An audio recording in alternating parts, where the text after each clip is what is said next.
La política. La política. Eso que aparece en forma de panfletos cada 2 años. Y el comienzo de la campaña con vista a las próximas elecciones. Y en realidad está cuando elegís el noticiero que mirás. Gracias por eso nos elegiste. Si le regalás un poco de azúcar a tu vecina. O incluso cuando decimos. No, a mí no me interesa la política. No hablen de política. Un podcast que hace todo lo contrario. Todo lo contrario. Segunda temporada.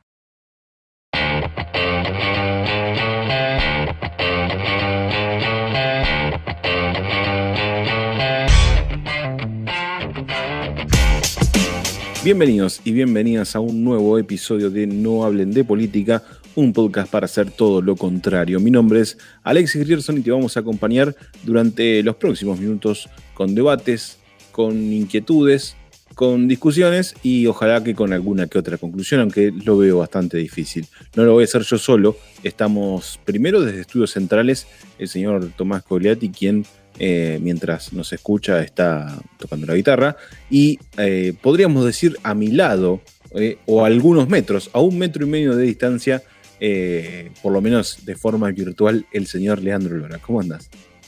Ale, ¿cómo estás? Sí, 1 metro de distancia, digamos, sería vos que estás calculando de tu pantalla, pasando de tu pantalla a mi pantalla, ¿no? Y llegaría 1,5 metros. Hasta ahí respetamos. Está muy bien, está muy bien. Me gustó esto de Estudios Centrales porque suena jerárquicamente, ¿no? Como que profesional. Y el Estudios Centrales es el living de la casa de Tomás, donde claramente está tocando la guitarra. Tomás pone a grabar y disfruta. Se pone a hacer algo más interesante que escucharnos. O tal vez musicaliza lo que estamos hablando. Claro. ¿No? Ya ha pasado con el No Canten de Política, no puede. Claro. Además lo hace todo el tiempo. Exacto. Con una semana agitada, con varios temas, con alguna prioridad de algún tema que por ahí nos pasa un poco más lejos.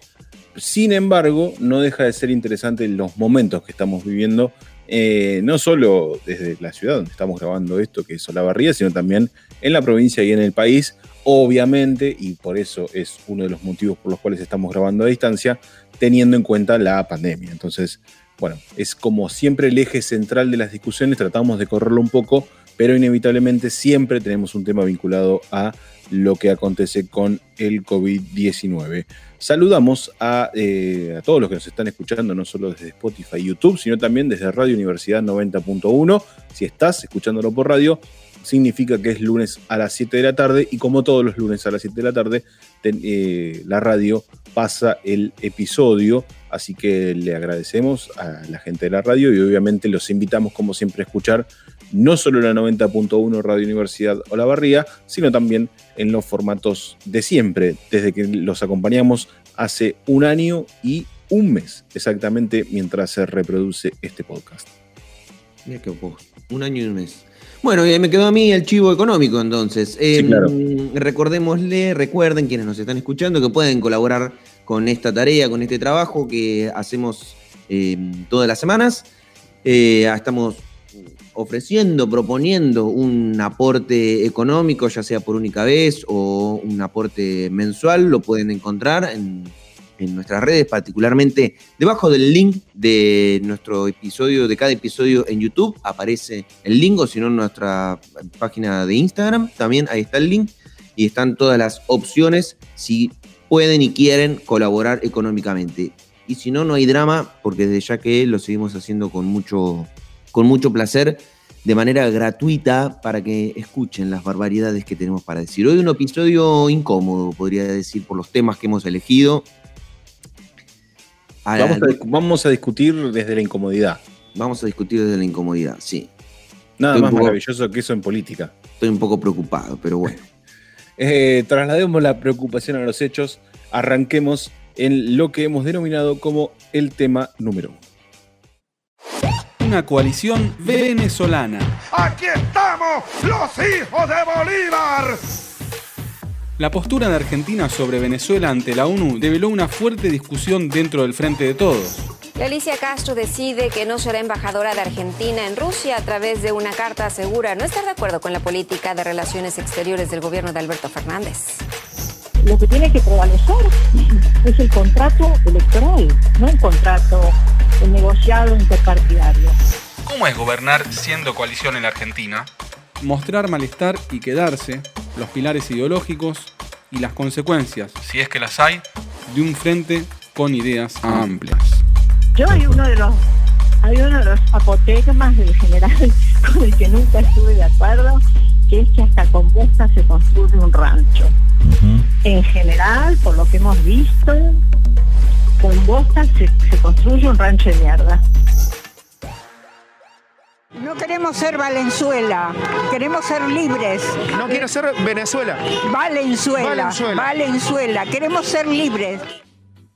Cambios, informes y toda una discusión adentro de un frente político. Incluye renuncias, incluye cuestionamientos, pero más allá de todas estas conceptualizaciones que aparecen en la previa de esta discusión, siempre la unidad. Y eso es lo que vamos a hablar, un poco cómo funciona la política de coalición en estos tiempos, teniendo en cuenta la postura argentina sobre Venezuela y teniendo en cuenta el famoso informe Bachelet, donde denuncian que no se están cumpliendo con los derechos humanos en Venezuela, y ese informe fue acompañado por la Argentina, situación que generó varios cuestionamientos y toda una discusión dentro de un mismo frente acerca de la postura que tiene, una postura política que tiene un país por sobre otro. Leo.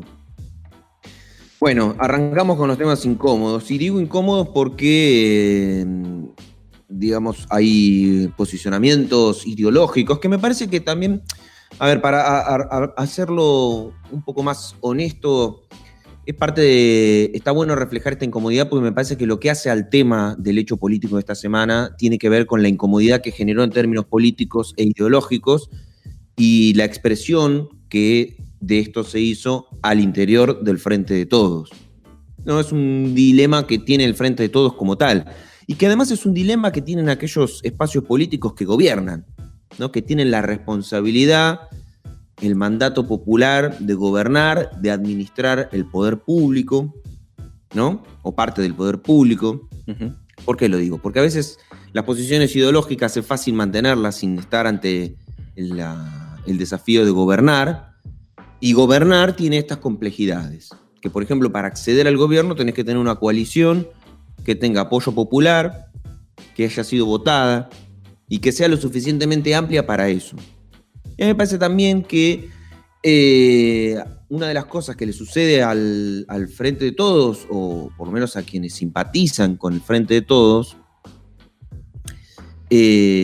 vamos a ser no autorreferenciales, pero a quienes simpatizamos con el Frente de Todos, para hacer una honestidad que ya a esta altura ya se sabe, pero para mí hay un olvido del recorrido hecho para llegar al ejercicio de gobierno, ¿no? Estamos ante una coalición que piensa de maneras muy distintas frente al tema Venezuela, como frente a muchos otros temas. Y sin embargo tiene el desafío de encastrar esas posiciones. Y bueno, y en ese encastre hay quienes están más cómodos y quienes están menos cómodos, y esta es una realidad. A mí me parece de todos modos que hay una pregunta que queda latente, que es si se cambió de postura, ¿sí?, frente al tema Venezuela, y si se cambió de postura, ¿por qué? Esa es una pregunta. Tal vez se responde diciendo que no, que en realidad no se cambió de postura, y eso es para analizar. Sí, es interesante también señalar que el mismo gobierno, o por lo menos integrantes del Frente de Todos, vamos a tratar de partidizarlo o trasladarlo al frente, dicen que su postura es coherente, es un frente que defiende los derechos humanos, y ante una eventual violación de los derechos humanos, que es lo que denuncia el informe Bachelet, hay que, obviamente, pararse en contra de esa violación y acompañar, si es que se está denunciando, en este caso ante la ONU, hacerlo porque hay una ideología que fomenta el respeto por los derechos humanos, y obviamente hay que estar en contra de quien los está violando.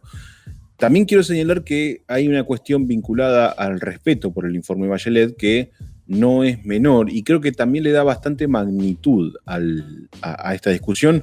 Digo, es un informe que no ha sido cuestionado, es un informe muy respetable y también es hay una mirada muy respetable acerca de la figura de Bachelet, que es expresidenta de Chile, que además es una dirigente política que fue secuestrada y torturada en las dictaduras que tuvo el vecino país, y me parece que su mirada acerca de violación de derechos humanos en otro país, pero que no deja de ser su figura, me parece que él hace un informe muy respetable y entendible y además muy preciso acerca de diversas situaciones que se dan en Venezuela. Me parece que esta situación de puntual acerca de las miradas que tiene dentro del Frente de Todos sobre lo que acontece en Venezuela, habla de las coaliciones políticas, por lo menos de la última década en Argentina. Es bastante interesante ver cómo, digo, yo hago mucho énfasis en la situación puntual de Alicia Castro, que producto de esta postura renunció a la embajada de Rusia. Incluso señaló que no compartió la posición que tomó Argentina, por eso puso a disposición la renuncia, y en un comunicado dijo: nadie ha estado más expuesto al linchamiento mediático que el gobierno de Venezuela. Pero, más allá de toda esa carta que publicó, la renuncia concreta, porque además, más allá de que Alberto Fernández le pidió que no renuncie, renunció de todos modos, dijo que va a ir dentro del Frente de Todos y que acompaña las posturas, o por lo menos los lineamientos de base que tiene el Frente de Todos a la hora de ser una coalición de gobierno y a la hora de gobernar. Es decir, por ejemplo, hemos visto también una postura muy fuerte en contra de la decisión de Eve Bonafini, y tampoco dejó el Frente de Todos.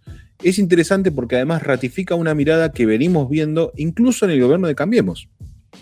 Cuando Cambiemos gobernaba, una de las dirigentes que más se paraba enfrente ante cada cuestión, e incluso con amenazas de decir, bueno, yo voy a salir a denunciar esto, era Elisa Carrió.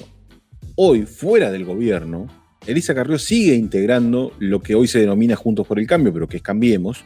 Sigue integrando la coalición cívica sigue estando dentro de Cambiemos, y digo, nadie sale eyectado por los cuestionamientos. Y entonces empezamos a ver cómo se forman bloques de diferentes organizaciones políticas, de partidos políticos, que integran un gran frente que muchas veces, o por lo menos lo que creíamos, era que se formaban solamente para cuestiones vinculadas a las elecciones, ¿sí?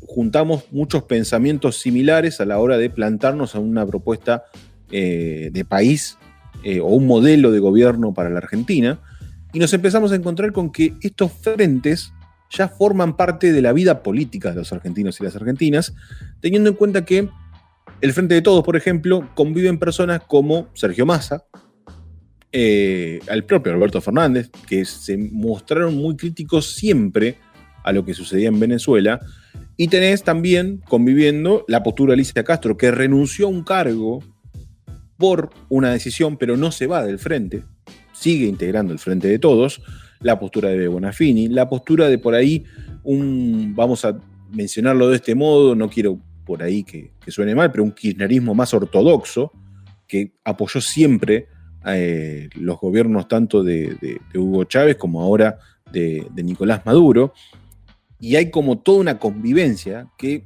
me parece que no se condice con lo que se intentó hacer, que fue un poco el planteo de los medios, tipo escándalo dentro del Frente de Todos por la postura argentina en Venezuela. Me parece que es más normal de lo que por ahí se intentó vender. Me parece que es un contrapunto habitual dentro de un frente que se discutió además, donde quienes tienen más poder dentro del frente, hoy el presidente de la Nación encabeza el Frente de Todos claramente por su cargo político, tomó una determinación, obviamente no solo la tomó con otros aliados políticos, y generó apoyos y críticas, y la vida sigue. Sí, yo comparto que no es un escándalo. Tal vez la palabra escándalo, no porque escándalo sea mucho, sino porque escándalo tal vez no es palabra adecuada, pero sí que generó profundas discusiones al interior del Frente de Todos. Bueno, incomodidades. Claro, pero es una incomodidad ya manifiesta, no es una incomodidad que como que te hace ruido, así chiquitita, ¿no? Lo que uno percibe es que es una incomodidad intolerable para muchos actores y para muchos integrantes y militantes y demás del espacio político. Es casi una incomodidad de esas intolerables, es como, bueno, hasta acá llegamos, ¿no? Y lo interesante, digamos, de esto es que es una incomodidad que pareciera, no lo es, pero pareciera o roza lo intolerable en una temática de carácter internacional, ¿no? Ni siquiera es que es intolerable en una temática, estamos hablando de una temática de carácter nacional, sino que es de carácter internacional, que para muchos es como la traición del sumum absoluto del ideario político al cual se adhiere. Lo interesante de la escena es que se enfrenta al juego de la política. Esto también es parte de la política, que las posiciones que vos tengas las vas a poder defender tanto en cuanto tengas el poder suficiente para hacerlo, y la realidad es que evidentemente el poder ese no es suficiente, incluso el poder no era suficiente para ganar las elecciones bajo una postura un poco más homogénea, ¿no? del posicionamiento ideológico, por ejemplo, en carácter internacional. Hubo que ampliar, y ese ampliar implicó ganar, pero ganar las elecciones implica también que no te olvides que tuviste que ampliar para ganar las elecciones. Digo, sin ir más lejos, con Argentina votó España, una España que también para ganar tuvo que ampliar, y es donde está Iglesias. Y vos decís, pero ¿cómo? Podemos en España votó a favor del informe de Bachelet con Argentina, y esta es otra lectura y me parece que es la lectura más interesante. Venezuela es víctima de un asedio mediático, político, internacional. Nadie niega y nadie debería desconocer las razones por las cuales Venezuela es particularmente asediada mediáticamente, y esto tiene que ver con un recurso estratégico natural, como es el petróleo, y así se reordena o se posiciona el tablero de política internacional. Vos tenés a Estados Unidos fuertemente en contra de Venezuela, tiene un interés particular, sobre todo en el tablero internacional, y tenés a Rusia y China que no están en la posición norteamericana frente a Venezuela, por ejemplo, ¿no? Bueno, eso ya es una cuestión bastante obvia. Entonces, la discusión sobre el tema violación a los derechos humanos, ¿sí? Es como un chivo expiatorio que muchas veces se utiliza, y eso me parece que es lo que muchos discursos también condenan, como decir, ponen el ojo de manera exagerada sobre Venezuela y no ponen el ojo de manera exagerada sobre otros actores que violan derechos humanos. ¿Qué sé yo? La cárcel de Guantánamo, ¿cuántas veces habló, ¿no?, de lo que sucede en esa cárcel norteamericana, por ejemplo? Y nadie le está diciendo la violación de los derechos humanos que lleva adelante Estados Unidos, o las prácticas que llevan adelante en las guerras. Nadie le dice, nadie puede, nadie lo sanciona, ¿no? Entonces eso es bastante hipócrita. Pero por el otro lado también desnuda, ¿no?, el juego político existente detrás del yo, para no justificarte una cosa, te pongo como contraejemplo otra. Y una cosa no quita la otra. Ese también es el tema, ¿no? Es como decir, pero nada dicen de lo que pasa allá. Bueno, pero pará, que nada diga de lo que pasa allá significa que acá no pasa nada.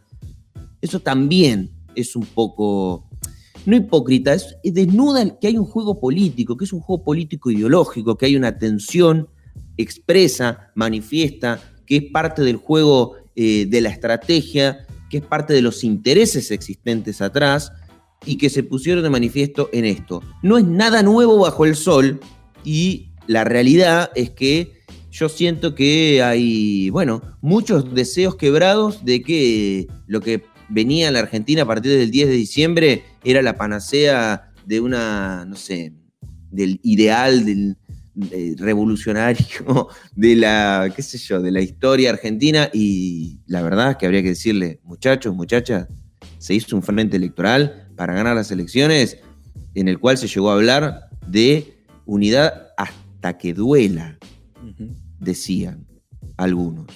Y bueno, si era hasta que duela, y ahora capaz que te pincha un poco. Claro, bueno, hoy, casualmente el día que estamos grabando, hoy es 10 de octubre, se cumplen 10 meses de la asunción de Alberto Fernández como presidente. Me parece que esta es la primera vez, digo, ya ha habido debates, pero esta es la primera donde se tocan temas ideológicos de base, ¿sí? Digo, que a la gente mucho no le interesa tampoco, te digo, ¿eh? Por eso es que, che, el nivel de indignación, aflojemos un poco con la indignación, sí, claro. Porque la realidad es que estamos en una pandemia, tenemos 40% de gente en la pobreza y el nivel máximo de indignación es por una agenda extranjera. Yo no digo que no sea importante, porque lo es. Pero ahí también es cuando la política se separa un poco de la calle. Digo, esto es interesante, insisto, digo, es la primera vez para mí, digo, a mi entender, que se debate de base una cuestión ideológica. Digo, es la primera vez en 10 meses de que Alberto Fernández asumió. Justamente, al ser también la primera vez, me parece que hizo temblar un poco esa base ideológica de algunos que están integrando el frente y que se animan, y esto me parece que es lo realmente interesante, se animan a cuestionar, incluso públicamente, las decisiones que toma el mismo frente que integra. Me parece que esto es sano institucionalmente para la democracia, sobre todo porque los últimos episodios, y no solo los últimos episodios, sino que los hechos que han sucedido en el último tiempo en Argentina, daban cuenta como mínimo de fondo de que la institucionalidad democrática estaba en riesgo. Y me parece que esto viene a reforzar la institucionalidad. Sé que, e insisto, me parece que este es el tema abstracto ideológico que dista mucho de la realidad argentina, sobre todo de lo que está sucediendo en nuestro país, en nuestro barrio, en nuestra ciudad.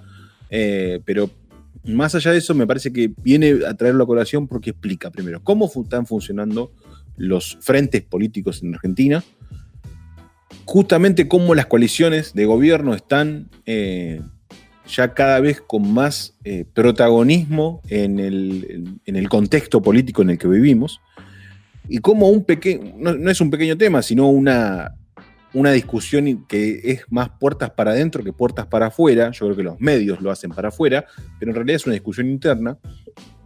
Generan todo este tipo de cuestiones e incluso estas, entre comillas, distracciones mediáticas, teniendo en cuenta lo que está aconteciendo. Digo, en un rato lo vamos a analizar, pero hubo récord de casos en Argentina, récord de muertes, y mientras tanto es como si nada, estamos discutiendo acerca de qué piensa Argentina sobre Venezuela.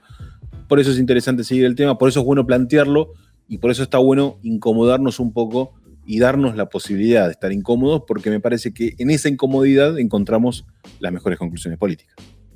Sí, y digamos, tal vez lo que debería exigirse es la honestidad, ¿no? A la hora de ser claro con las reglas. Si uno va a condenar, bueno, que condene efectivamente cada uno de los casos existentes a lo largo y ancho del planeta. Porque si no, sí se presta al juego hipócrita, que es el juego político, ¿no? Que no está mal, pero si es un juego político, entonces cumple con reglas políticas, no con reglas éticas y morales, ¿no?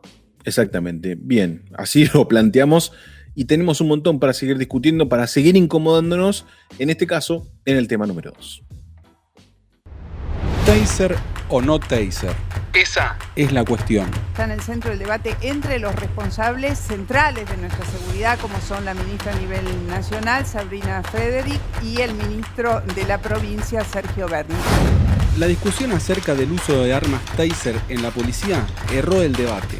¿Está bien o está mal? ¿A favor o en contra? ¿Están por el sí o por el no en el uso? Enrique, por ejemplo, ¿vos estás a favor o en contra del uso? A ver, ¿qué vale más? ¿Que un policía tenga armas de fuego o taser? Mejor dicho. ¿Cuál es el rol histórico de la policía con armas de descarga eléctrica? Para mí esta es una cuestión ideológica y política. ¿Por qué? Argentina ha exportado dos cosas al mundo. Ha exportado la palabra desaparecidos y ha exportado la picana eléctrica, inventada por un argentino. Esto, desde mi punto de vista y políticamente, no es más que oficializar la picana eléctrica. Gobernar con sentido común o ir un poquito más allá. Ridículo, cualquier cosa que sea para agarrar a un ladrón siempre hay una cuestión. Ahora que necesitamos para agarrar los ladrones y no dispararle balas y aparece esto, también no hay carón, que la gata flora esto. El asunto es mucho más complejo de lo que se advierte. Sergio Berni versus Intendentes del PRO, temporada 14, capítulo 3 millones. En este caso, el tema de la discusión es lo que vamos a justamente discutir nosotros, poner en cuestión, y como bien venimos diciendo ya desde el inicio de este programa, nos vamos a incomodar, porque vamos a hablar de las pistolas Taser, que son las famosas pistolas que dan descargas eléctricas, que las usan los efectivos policiales en algunos países del mundo, como en Estados Unidos, y que se está empezando a plantear la posibilidad de que policías, en este caso de la provincia de Buenos Aires, las puedan utilizar, obviamente, en casos de delitos. Y ahí es donde arranca la discusión, pistolas Taser sí, pistolas Taser no. Y bueno, abrimos el debate, León.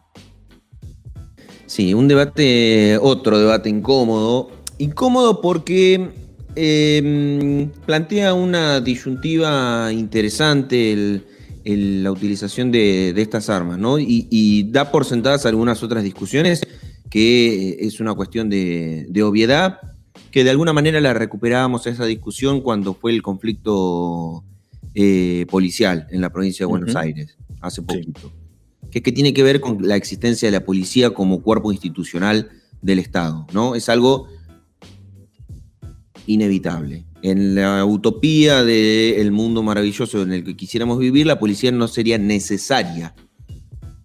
Claro. Pero lo es. Lamentablemente lo es.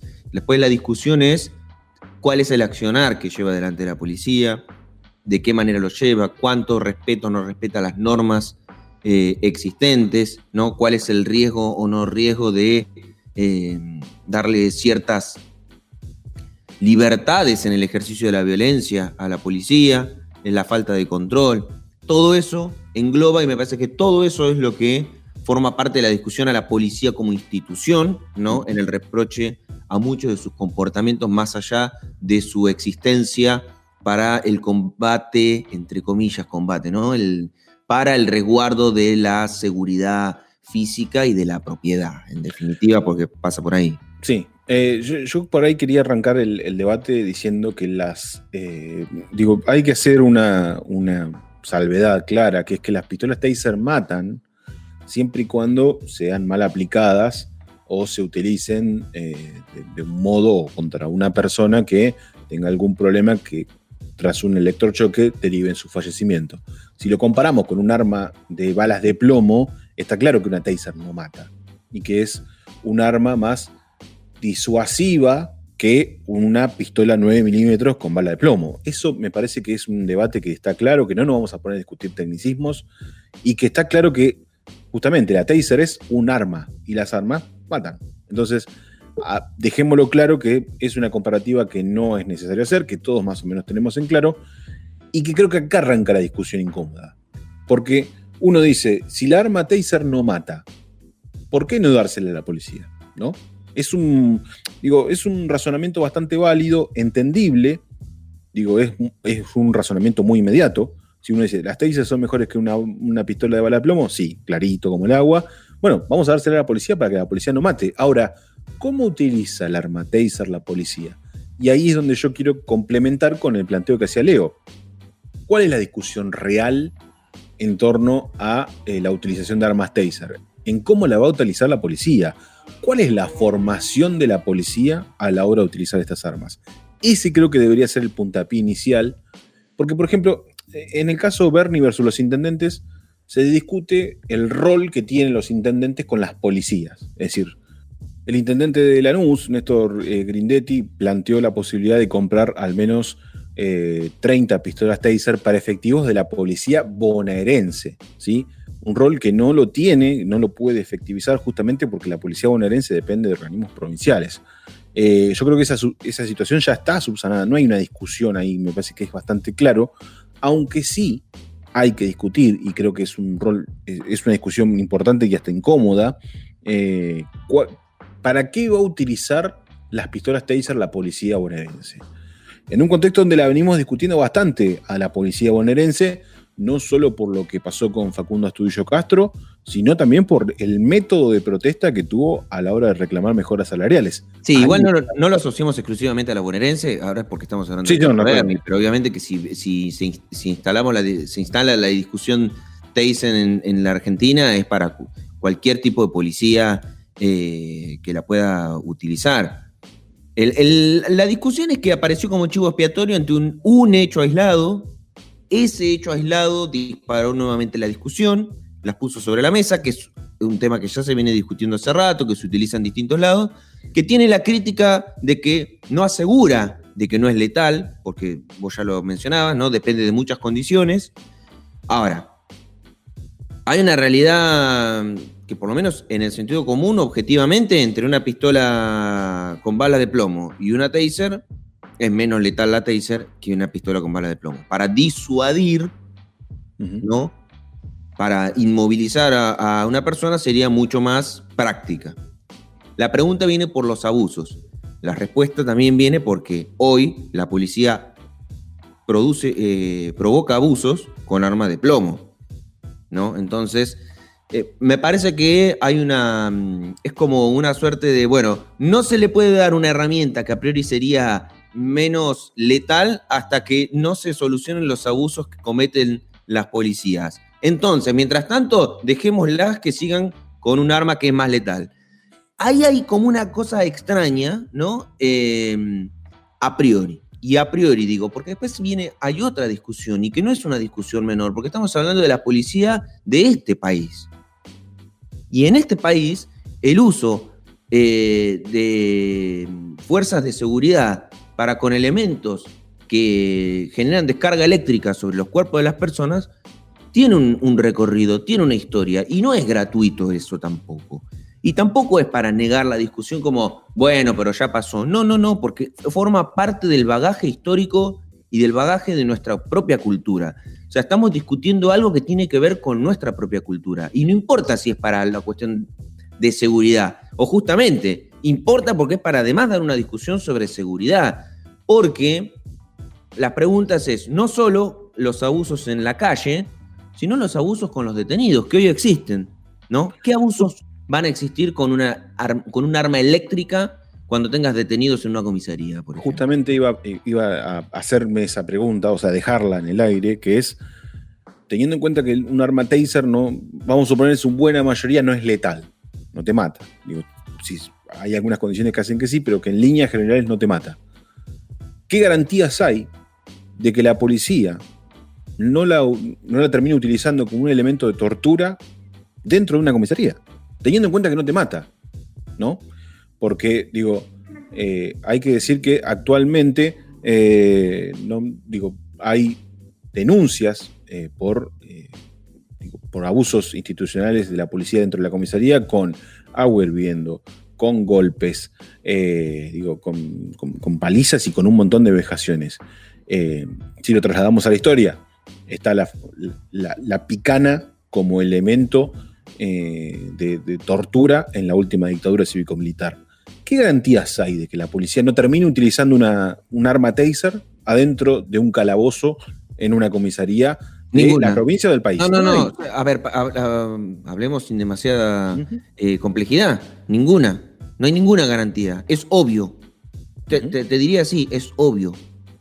Lo que pasa es que el problema no pasa por el arma, el problema pasa por la formación y la práctica y el control que hay sobre la policía. Porque la policía no es que va a torturar solo si tiene un arma de estas características. La policía ya tortura hoy, con las armas que tenga hoy, con las reglamentarias y con las que se inventa para torturar. Entonces el problema no es el arma, el problema es la práctica que existe en las fuerzas de seguridad. Y esto también es una discusión, porque el problema no es el arma, sino es la práctica, y detrás del arma entra nuevamente la discusión en términos ideológicos, y otra vez, como en el tema anterior, del tema Venezuela, entra en juego la cuestión ideológica, ¿no? Que entra en esos grises pero entre este arma y este arma, ¿por qué preferís que la policía siga utilizando un arma con balas de plomo a un arma que puede disuadir una situación en términos aparentes mejor? Porque, al margen de que no sea segura, porque es verdad que no es segura. Porque vos decís, bueno, pero no sabés, el resultado puede ser fatal en la persona. Y es verdad. Pero ¿y con un arma de plomo? ¿Con balas de plomo? Entonces, es una discusión compleja, pero lo que sí revela, y esto me parece que es, no sé si es una conclusión, pero por ahí es una aproximación interesante, es que es una discusión compleja. Y como tal, discutirla seriamente amerita darle el lugar de complejidad que tiene y no resolverlo como, ya está, es menos letal, listo, se terminó la discusión, hay que tomarla. No, exige una discusión. Las sociedades necesitan discutir estos temas y discutirlos con seriedad, no con liviandades, no porque hacen a la vida cultural de su propio pueblo. Y otra conclusión que a mí me gustaría dejar, por lo menos como aproximación también, como dice Leo, es que pareciera que a veces se gobierna con el sentido común, ¿no? Que muchas veces situaciones políticas requieren del sentido común, pero no todas. Y está claro que esta no es una de ellas. Así como a veces el sentido común te lleva a decir, bueno, hay que cobrarle más a los que más tienen y menos a los que menos tienen, y quizás con los que cobrás de los que más tienen podés ayudar a los que menos tienen, que es una cuestión de sentido común. Me parece que no es tan sencillo esto de si esto mata menos o no mata y lo otro sí, vamos a darle lo que menos a estas personas. No. Me parece que acá es donde se requieren realmente investigaciones no solo vinculadas a lo científico, no solo vinculadas a lo político, sino también entender los contextos, entender las situaciones, entender los momentos por los cuales se dan este tipo de discusiones, porque lo de las armas taser no es nuevo, cada tanto aparece y siempre aparece por un hecho. Y particularmente el último hecho que disparó esta discusión es una situación muy puntual, muy específica, en la cual, sí, si uno lo analiza, si el policía que termina muriendo en manos de una persona hubiese tenido un arma taser, la situación hubiese sido distinta. Sí, pero es una situación en un país de 40 millones de argentinos, donde hay hechos delictivos todos los días, lamentablemente, y hay hechos delictivos de distinta magnitud. Hay hechos delictivos gravísimos y hay hechos delictivos menores. ¿En qué momento se va a utilizar? ¿Cómo? No es ir a comprar armas taser y bueno, toma, fíjate. Aún así con capacitaciones. Tipo, bueno, te compro el arma, te capacito. No, la discusión va más allá y creo que es interesante como mínimo plantearla en los puntos que lo hemos querido plantear, aún desde la incomodidad y sabiendo que te escapan cosas y que no es un análisis completo, es una aproximación. Sí, pero yo creo que el sentido no siempre hay que gobernar con el sentido común, pero sí hay que tenerlo en cuenta, porque cuando vos tocas un tema que aborda el sentido común y lo tenés que explicar un poco más, y la verdad que tenés que hacer un esfuerzo para explicarlo. Y tenés que ser inteligente para no perder la batalla, porque te gana el sentido común. Y esto suele suceder y sucede mucho más en aquellos gobiernos que no trabajan con el sentido común, por ejemplo, no trabaja con el sentido común, entonces todo lo tiene que explicar el doble y a veces falla, porque la tarea es mucho más difícil, es mucho más fácil trabajar con el bagaje de sentido existente que tener que contrarrestarlo. Bueno, si lo vas a contrarrestar, entonces políticamente tenés que darte una estrategia para contrarrestar el sentido común. Si no, es muy fácil decir, no, pero es complejo, no entiende, el conjunto de la sociedad no entiende, y bueno, pero vos estás gobernando esa sociedad. Si esa sociedad vos no vas a ver a darte herramientas para contrarrestar el sentido común, vas a salir perdiendo. Y vamos a seguir discutiendo acerca de todas estas incomodidades y situaciones, quizá con algo más coyuntural y no menos importante, en el tema número 3. 7 meses de ambacentrismo.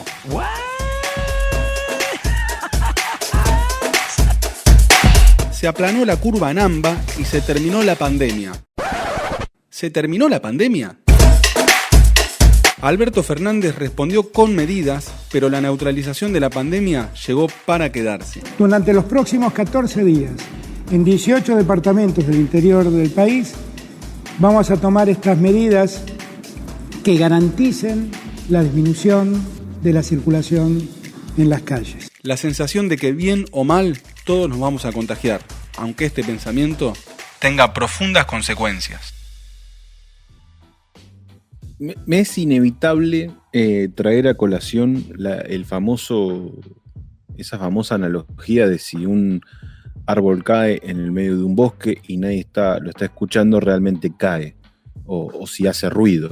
Bueno, un poco pasa con el ambacentrismo en torno a la pandemia del coronavirus. En AMBA, afortunadamente, se ha estabilizado la famosa curva de casos, se está mejorando la situación y pareciera que es el fin de la pandemia, cuando todo lo contrario. Un poco toda esta analogía se responde con las medidas que tomó Alberto Fernández en la jornada del viernes, endureciendo el aislamiento en al menos en distritos de 18 provincias de nuestro país, pero tampoco tuvo gran repercusión. Entonces, ¿qué pasa cuando una situación que afecta a todo el país deja de pasar en el centro de poder y nada más, se terminó? Es como que finalizó la pandemia, cuando estamos casi, podríamos decir, en el peor momento. Sí, yo creo que suceden muchas cosas. Una de ellas es que llevamos 7 meses. ¿No? Llevamos 7 meses, entonces el centro de la situación es compleja, pero no es que es compleja en el día 1, es compleja 7 meses después. Y 7 meses después de aislamiento social, de medidas de restricción, de distanciamiento, de cuidados, de falta de encuentro social, de dificultades económicas, laborales y demás. Y la verdad es que hay una realidad que es que empieza a pesar y que el mundo, el sistema en el que vivimos no tiene herramientas para sobrellevar esto sin que haya que salir, sin que haya que trabajar, sin que haya que generar el ingreso económico para sobrevivir o para vivir o como sea.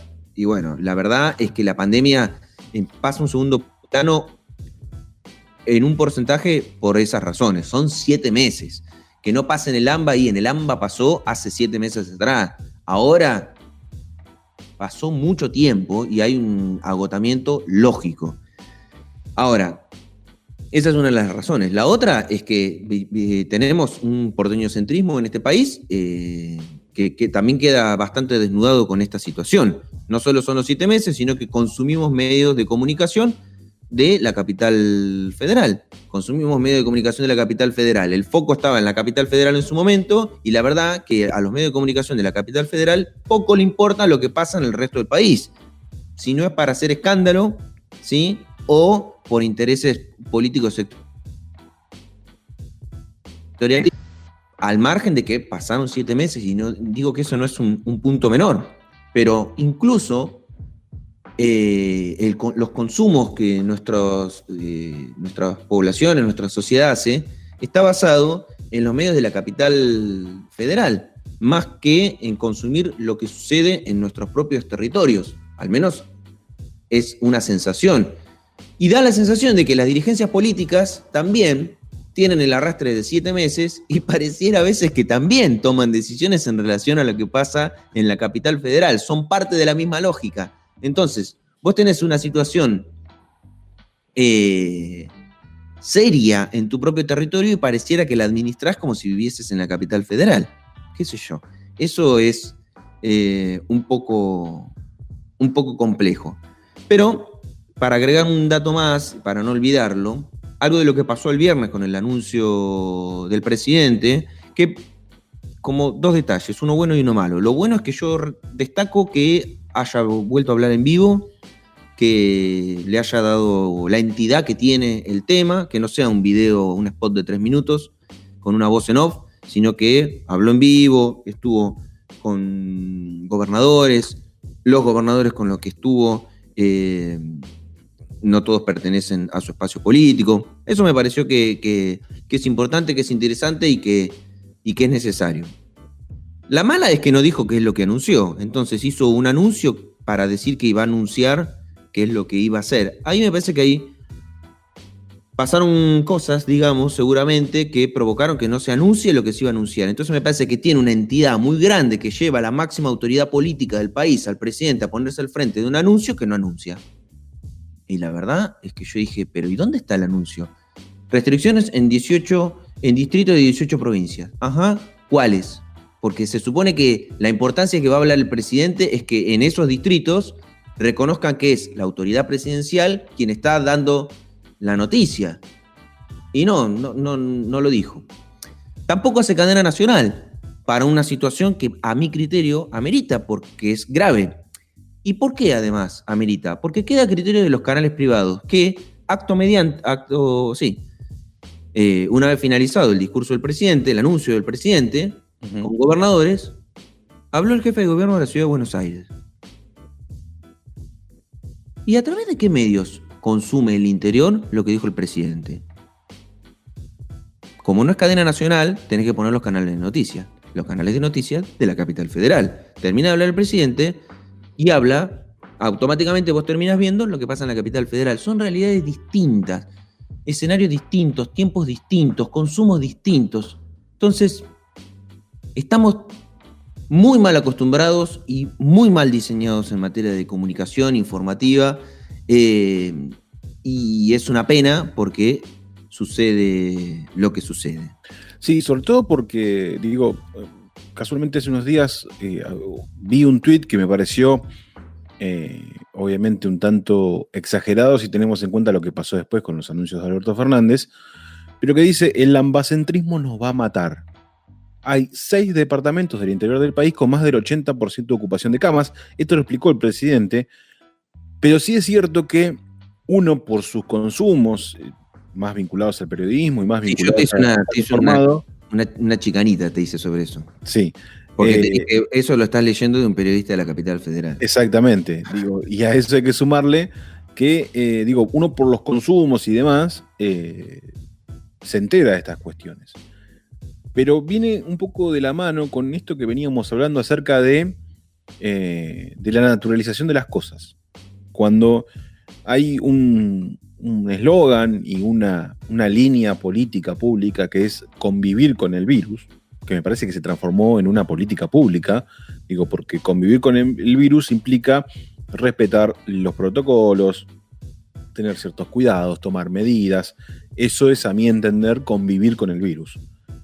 Se transformó en una naturalización de la pandemia que se potencia con los mensajes mediáticos.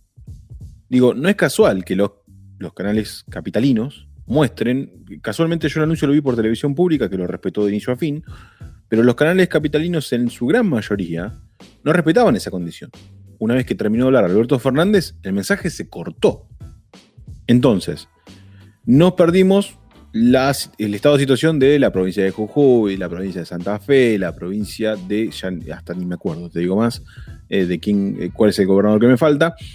Pero más allá de eso... Claro, encima se cortó. Yo lo vi por C5N que lo dejó todo el anuncio. Claro, y se cortaba, en el medio había análisis. No, bueno, porque, y no.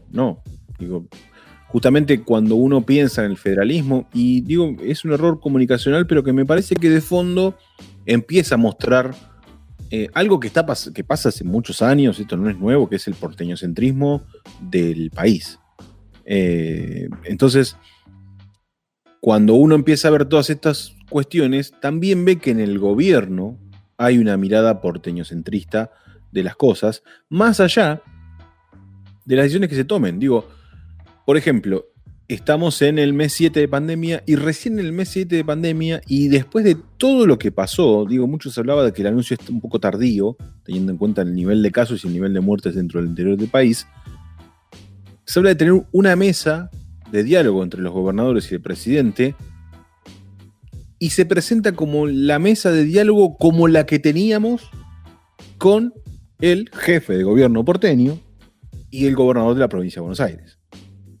Entonces, me parece que está bien, son tiempos distintos de la pandemia, momentos distintos de la pandemia, eran necesarias esas mesas al principio, ahora son necesarias estas, pero todos los mensajes apuntan a lo mismo, que pareciera ser cómo se sigue trasladando la responsabilidad individual en torno a cómo encarar la pandemia y correr un poco más al Estado en este mecanismo de cuidado que debe tener un Estado con sus ciudadanos. ¿Está mal?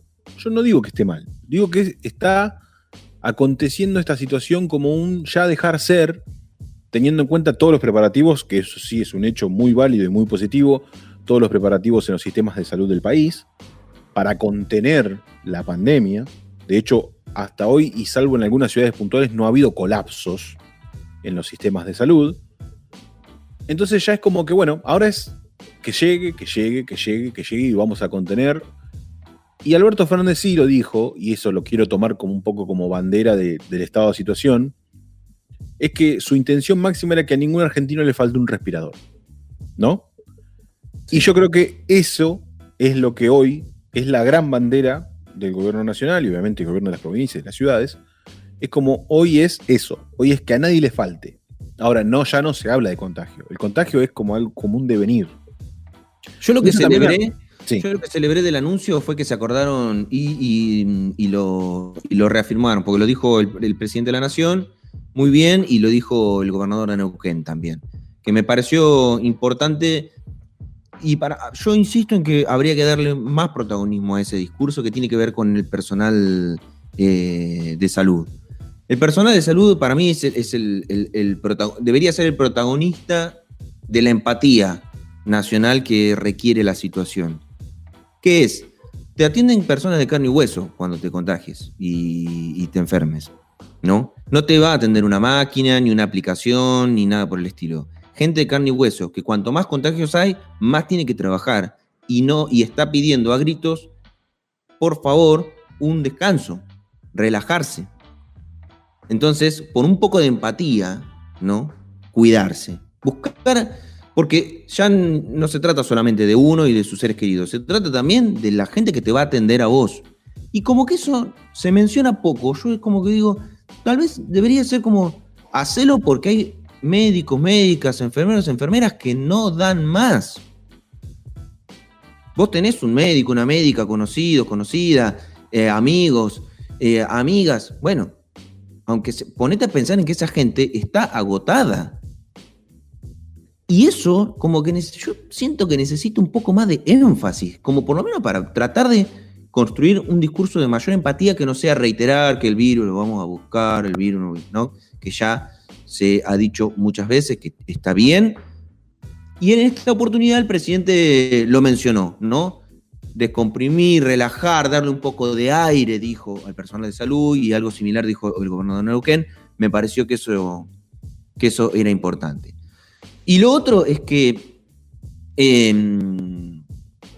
no se están animando en muchos sectores a restringir, y la realidad es que, dado lo que uno escucha que pasa en el mundo y que se ha dicho en el último anuncio presidencial y en todas las estrategias, lo que disminuye o contiene es que se reduzca la circulación. Uno no es sanitarista, no quiere recomendar nada ni nada por el estilo para ser un poco serio con el tema, pero la verdad es que uno advierte que lo que hay que hacer es reducir la circulación. Y vayamos al caso local, en Olavarría. Estamos en un promedio de 70 casos diarios. Sí, claro. 70 casos diarios. Y no hay ni vistas, y agrego, y no hay ni vistas de que haya una restricción de la circulación. No, por el claro. Contrario. El discurso que la política local da ante la situación de la pandemia es, sí, tenemos, o sea, digamos, escuchemos al intendente. ¿Qué dice el intendente cuando habla en relación al coronavirus? Uno, te anuncia la gente que muere por día y los contagios. Y lo otro es, ¿qué cosas hay que abrir? De hecho, opinó sobre la vuelta a clases. Sobre las escuelas. Las escuelas hay que volver a clase. Pero para contener la situación que estamos teniendo de 70 casos promedio por día, ¿qué tenés para decir? Hay que abrir las escuelas.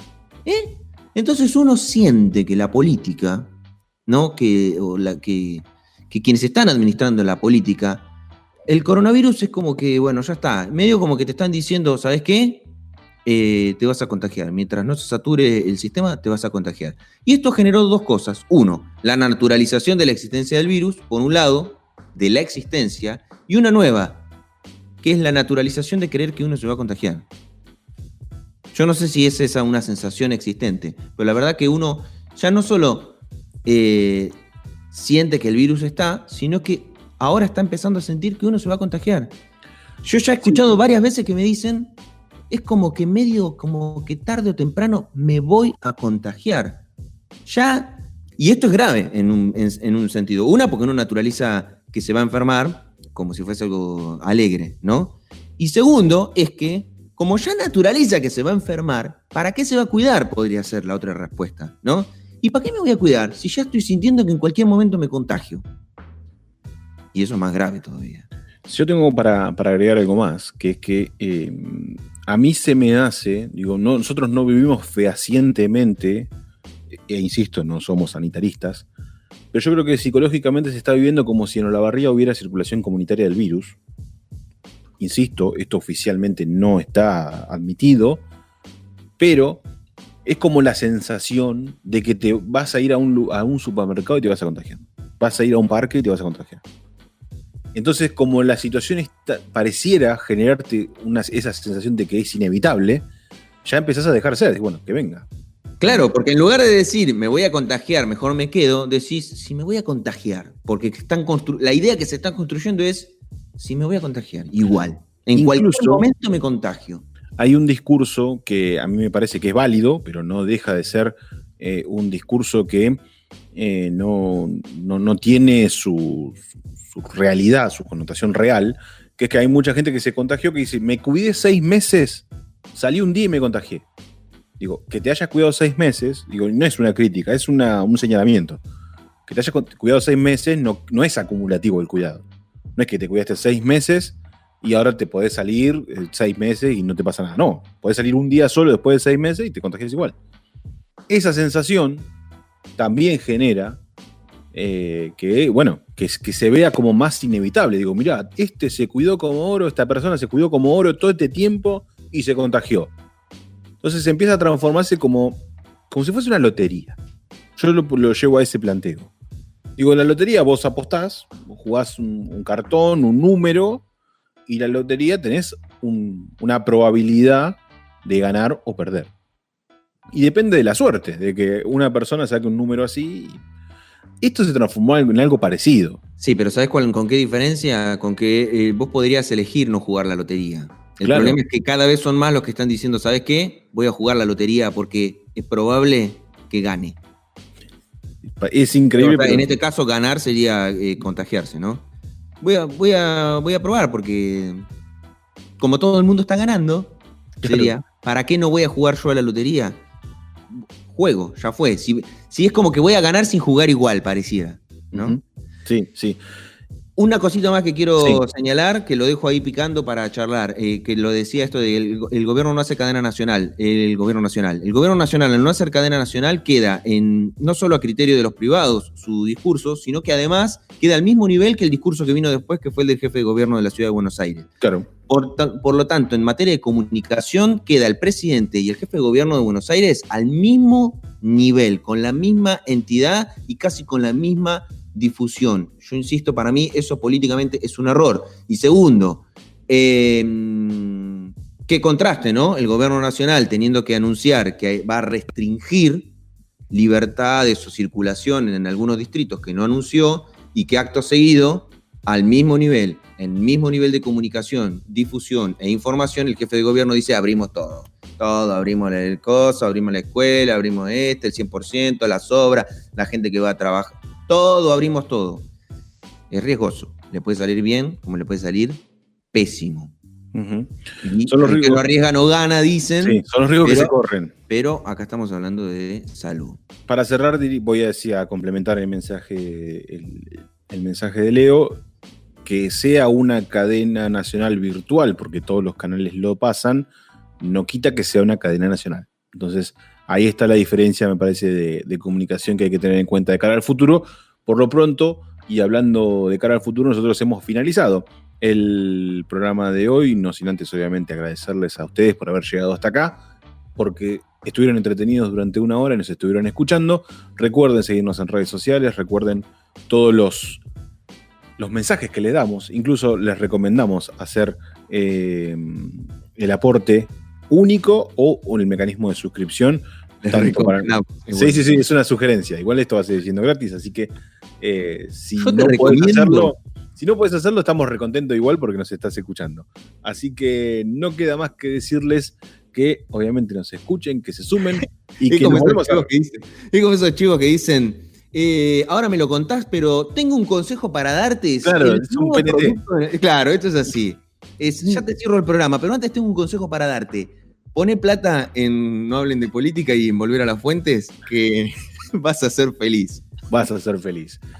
Como siempre les decimos, y es un consejo que lo mantenemos, no hablen de política.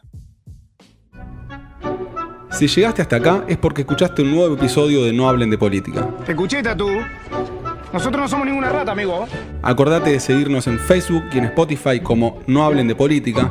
En Twitter nos encontrás como No Hablen de Poli y en Instagram como Hablen de Política. Sí, ya sé, es un quilombo, pero nadie dijo que hablar de política era fácil. Hasta la semana que viene.